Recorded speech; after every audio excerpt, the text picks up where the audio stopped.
सवाल बताओ sir. Sir मेरे पास है नज़ारा टेक्नोलॉजी 160 शेयर्स, मैंने 750 के आसपास के भाव पे लिया था और मैं लॉन्ग टर्म रुक सकता हूँ इसमें, तो जो सलाह चाहिए कि क्योंकि ये 900 तक चला जाता है फिर नीचे आ जाता है, बहुत ही वॉलेटाइल लग रहा है, इसलिए मैं सोच रहा हूँ कि क्या करूँ इसमें। गेम की तरह है एकदम, ये गेम वाली कंपनी भी है। गेम खेलते हैं ना आप?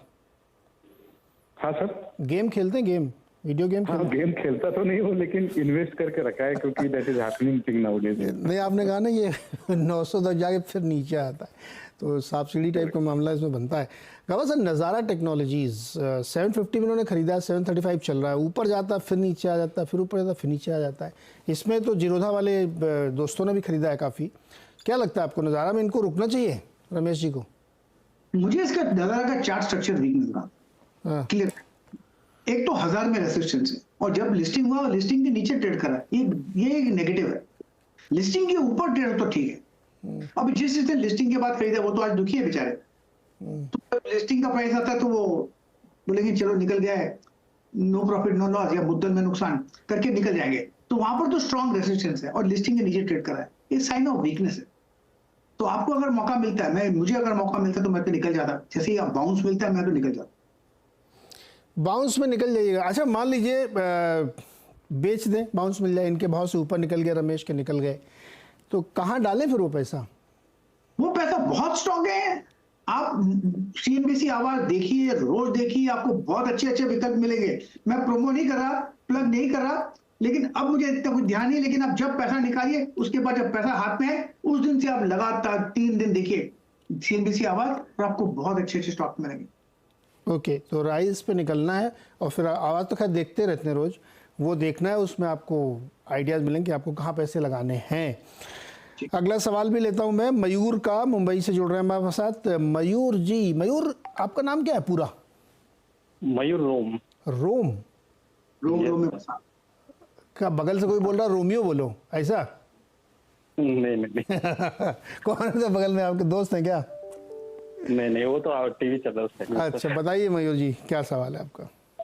तो नमस्कार नीरज जी, गावा सर। तो मेरा सवाल है सर, हिंदुस्तान पेट्रोलियम के मेरे पास 60 शेयर है 280 के भाव में, और मेरा नजरिया 3 से 4 महीने का रुकने का है, और तो ये ऑलमोस्ट और कहाँ तक जा सकता है या फिर अभी प्रॉफिट बुक कर लिया जाए? यार पैसा तो आपका बन रहा है, अच्छा डबल हो गया।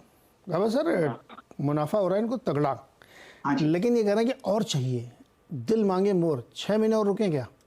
सबसे पहले एक स्टॉप लगाए। हाँ। वो स्टॉप होना चाहिए 500 के नीचे, trailing stop.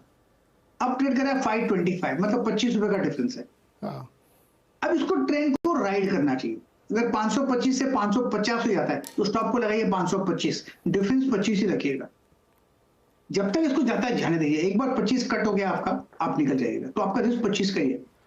Ride the trend and enjoy the ride. HPCL. Okay, तो 500 के स्टॉप लॉस पे आप रहिए मयूर जी, अगर वहाँ से टूटे तो आप निकल जाए, तब भी आपका मुनाफा होगा। ओएमसीज में एक ही रिस्क है कि अगर सरकार ने दाम कटवा दिए पेट्रोल डीजल के, तो कंपनियों पे एक प्रेशर आ जाएगा। अब कुछ लोग ये कहेंगे कि इलेक्शन का डेट अनाउंस होने वाली है अगले हफ्ते, उसके बाद तो सरकार कुछ नहीं कर पाएगी। तो मैं उनको ये बताना चाहता हूँ कि ये कंपनी है, ये स्वतंत्र रूप से काम करती हैं, इसलिए इनको ये कर सकती हैं, इनके लिए कोई रोक नहीं है, दे कैन डू इट, ये इनका अपना डिसीजन हो सकता है। खैर एनीवे, ये आप ध्यान रखिएगा कि इसमें आपको 500 पे स्टॉप लॉस लगाना है। अगर वहाँ टूटता है तो फिर आप निकल जाइएगा, फिर बाद में अगर मौका मिलेगा तो हम लोग फिर री एंट्री के लिए देखेंगे लेवल किस में। अच्छा, इस बीच हम एक खबर बताना चाहते हैं आपको, जो सुबह आई थी डिटेल उसका।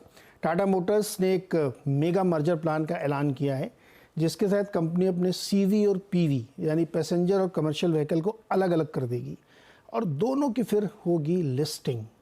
इसकी मंजूरी बोर्ड ने दे दी है। ज़्यादा डिटेल बातचीत करते हैं मेरी सहयोगी हर्षदा से, सीधे चलते हैं उनके पास। टाटा मोटर्स अब यहां से स्पीड पिकअप करता हुआ दिखाई देगी, क्योंकि कंपनी ने एक बड़ा बिजनेस प्लान सामने रखा है। पहले तो कंपनी अपने कारोबार को 2 हिस्सों में बांटने की तैयारी में है। दोनों कंपनियां आगे चलकर लिस्ट भी होने वाली है। 2 बिजनेसेस क्या रहेंगे, एक रहेगा कमर्शियल व्हीकल का बिजनेस और दूसरा रहेगा कंपनी का पैसेंजर व्हीकल का बिजनेस। अब पीवी बिजनेस में इलेक्ट्रिक व्हीकल्स भी आएंगे और साथ ही साथ JLR का कारोबार भी जुड़ता हुआ दिखाई देगा। कंपनी कह रही है कि 12 से 15 महीने लग सकते हैं इस पूरे डीमर्जर को अमल में लाने के लिए, क्योंकि NCLT में मामला पहले जाएगा, फिर अप्रूवल के बाद ही डीमर्जर फाइनलाइज होगा। शेयर होल्डर्स के लिए बड़ी वैल्यू अनलॉकिंग यहां पर होने के आसार बनते दिखाई दे रहे हैं, ये कंपनी का मानना है। कंपनी ये भी कहती है कि अलग अलग बिजनेसेस की सिनर्जी अलग है, उस लिहाज से बिजनेस स्केल कर पाएंगे, उस लिहाज से अलग बिजनेस प्लान्स भी दोनों ही कारोबार CV और PV के लिए बनते हुए दिखाई देंगे। यही नहीं, अब कंपनी फोकस अपने EV कारोबार पर ज्यादा बढ़ाने वाली है। JLR के पर्सपेक्टिव से देखें तो JLR के लिए एक अलग स्ट्रैटेजी भी तैयार कंपनी करती हुई दिखाई देगी।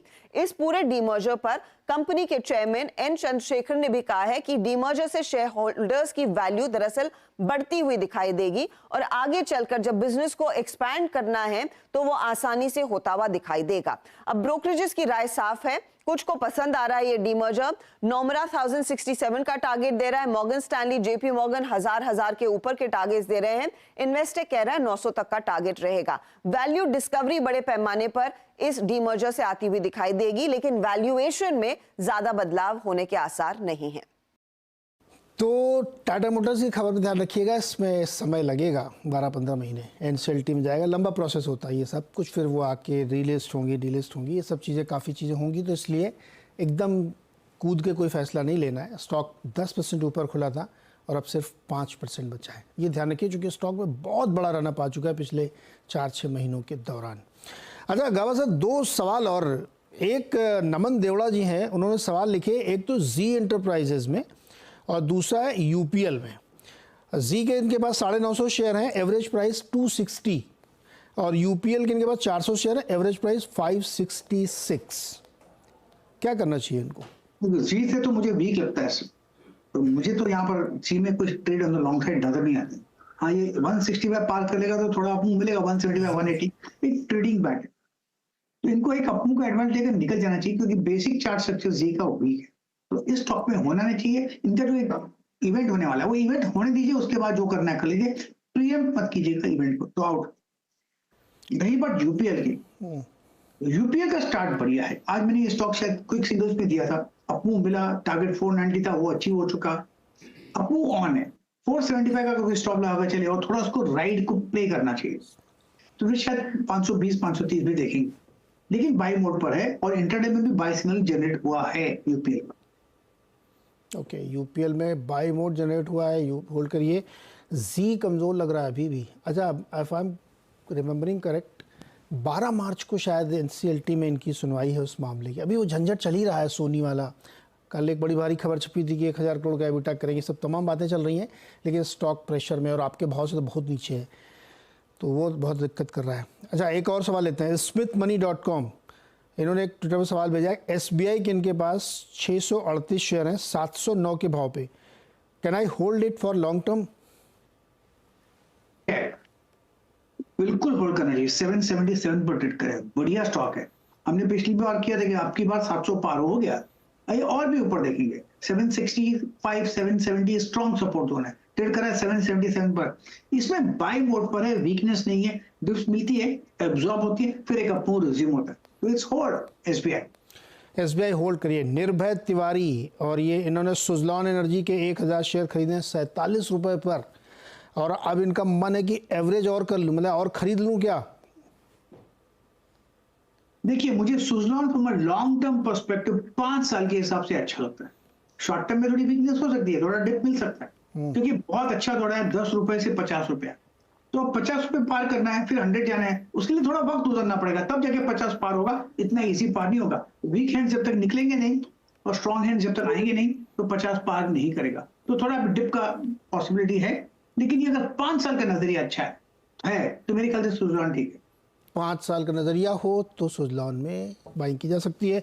अमित का सवाल क्विकली लेते हैं, डेटा पैटर्न्स के 100 शेयर हैं 2500 पर, एस्ट्रल के 100 शेयर हैं 2133 पर, 1 साल का नजरिया है इनका। कौन सा बताया आपने? पहला sir data patterns. Data patterns मैं देखता हूँ, मैं नंबर बताऊं क्या आपको? डेटा इंफ्रा, डेटा पैटर्न्स, हाँ डेटा पैटर्न डेटा 54। पैटर्न, हाँ बढ़िया स्टॉक है, बिल्कुल बढ़िया है। 272 पर ट्रेड कर रहा है, इसमें जो भी डिप मिलती है खरीदना चाहिए और लॉन्ग टर्म होल्ड करना चाहिए। शॉर्ट टर्म में थोड़ी वीकनेस है, लेकिन 2400 2500 के आसपास स्ट्रॉन्ग सपोर्ट होने डेटा पैटर्न से, it's a buy and hold. और एस्ट्रल का एस्ट्रल का शायद आज बाय सिग्नल जनरेट हुआ था सुबह सुबह, मुझे ध्यान है, और यहाँ पर लगता है कि ये साइडवेज मोड पर है, बाय मोड पर है, ट्रेड कर रहा है 2019। मेरे ख्याल से ये भी medium term to long term के लिए अच्छा स्टॉक है, continue holding it Astral. Okay, इसको होल्ड किया जा सकता है एस्ट्रल को भी। गाबा सर, बहुत बहुत शुक्रिया जुड़ने के लिए, बातचीत करने के लिए और दर्शकों की मदद करने के लिए। ध्यान रखिए आप लोग, मार्केट थोड़ा सा शेकी